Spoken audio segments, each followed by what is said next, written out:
This is the quarterly recap for Pyrus. This is Josh and Armand.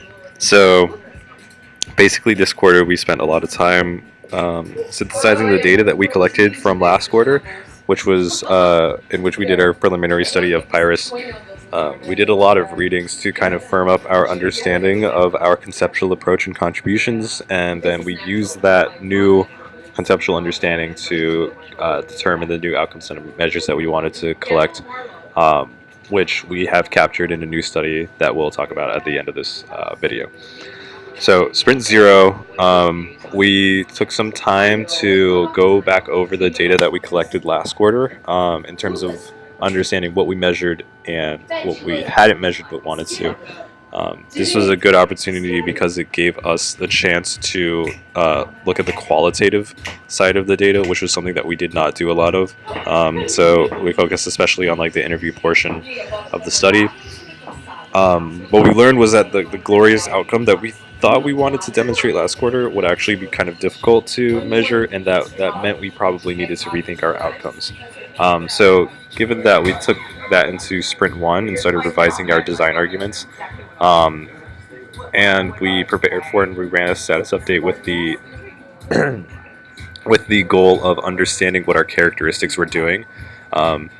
Basically, whether they had the impact that we thought that they had, so whether our design hypotheses were correct. We did a few readings about qualitative research, so some chapters out of the book Qualitative Research Methods, and then a paper about Roombas to give us a better idea of what capturing qualitative data looks like from observations. So in Sprint 2, we took the data that we collected from Status Update and we started to analyze it a little more closely. We also finalized and submitted our URG. And what we learned from that process was to sort of focus our arguments, to kind of get them down on paper and to finalize what our arguments actually were, which kind of gave us a point of reference when we started critiquing them in later sprints. And so Sprint 3, we did some readings about planning, which were really important because they gave us a better understanding of how to capture plan quality rather than just quantity, which is what our study last quarter captured. So the readings involved were novice programmer errors, which gave us a framework for thinking about plan composition, modernizing plan composition studies, which gave us a better understanding of what kind of like present day plan composition studies needed to look like and what they needed to measure. And then planning in the novice programmer for understanding how to kind of get better qualitative insights from interviews with programmers, or interviews with novice programmers specifically. So we took this new understanding of plan composition and we developed some new measures and schemas for judging plans within novice programs. And with this, we learned how to think about the quality of plans and new ways of qualitatively coding our interview data. So then the next sprint, we did some readings mostly about related work. So these were readings about games and problem solving. We did some readings on intelligent tutors, and we did some readings on scaffolding. And so the scaffolding literature was really, really helpful because it gave us a framework for thinking about how our characteristics at Pyrus contributed to the things that learning scientists already knew scaffolding to be helpful for.